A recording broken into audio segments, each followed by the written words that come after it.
Alors, on va filer, non pas à Rome, retrouver François Bonhonet, comme d'habitude, le matin, on adore ça, mais à Milan, François. Bonjour, François. Vous êtes à Milan, non pas pour parler sport, mais pour nous parler d'une spécialité italienne, qui est la glace, celle qu'on déguste, on est d'accord? Absolument, la glace qu'on mange, et je vais vous parler du championnat du monde de la glace qui s'est tenu jusqu'à hier soir à Rimini, donc sur la côte est de l'Italie. Et j'ai une information exclusive, Laurent, pour Télématin. Eh bien, figurez-vous que ce championnat du monde de la glace a été remporté par la France. Cocorico, c'est la 4e année que la France remporte ce championnat du monde. Il y avait une équipe de 5 pâtissiers français menée par Elie Cadossu. Elie Cadossu, c'est un pâtissier de la région de Tarbes, dans les Hautes-Pyrénées. Donc bravo à lui et à son équipe. Et vous allez voir, ce championnat du monde, c'est quelque chose d'assez extraordinaire. Regardez le reportage que nous avons réalisé avec Florence Crimon. C'est le plus grand concours international d'artisans glaciers. 60 concurrents de 12 pays, dont la France, s'affrontent pour décrocher le titre de champion du monde de la glace. Il gelato, une tradition en pleine évolution. Nous sommes très attentifs aux nouvelles habitudes de nos consommateurs.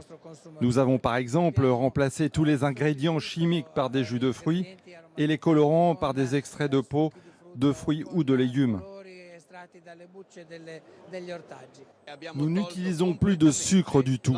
Nous avons réussi à obtenir de très bonnes glaces artisanales en substituant le sucre ajouté par des éléments naturels.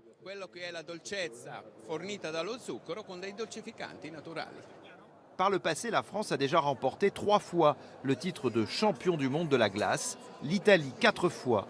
Ce salon accueille également un concours de pâtissiers et de chocolatiers, de quoi faire tourner la tête aux 160 000 visiteurs qui s'y pressent chaque année.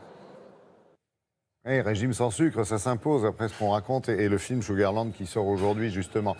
François, on adore votre image le matin de Rome, sur les bords du Tibre, devant le Vatican ou autre monument.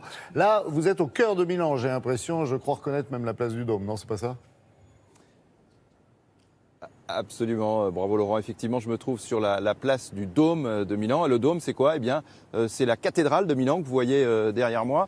Alors, c'est une cathédrale qui a 2 caractéristiques. D'abord, elle est bâtie entièrement en marbre, d'où sa couleur blanche. Et puis ensuite, elle est immense. Figurez-vous, Laurent, que c'est le 3e bâtiment religieux le plus grand au monde, après la basilique Saint-Pierre à Rome et la cathédrale de Séville. Et puis, je voudrais vous montrer aussi cette galerie qui date du 19e siècle. Il s'agit d'une galerie de style néoclassique. Elle a une particularité, eh bien, c'est que cette galerie donne sur la Scala de Milan, qui est, comme vous le savez, l'opéra de la ville, très prestigieux. Et d'ailleurs, ici à Milan, vous savez que c'est la capitale économique de l'Italie. Mais il n'y a pas seulement des entreprises, c'est une ville qui est magnifique, vous le voyez. Il y a de plus en plus de touristes qui viennent ici à Milan. Et d'ailleurs, je vous le conseille parce que, comme je vous le disais, c'est une ville absolument magnifique.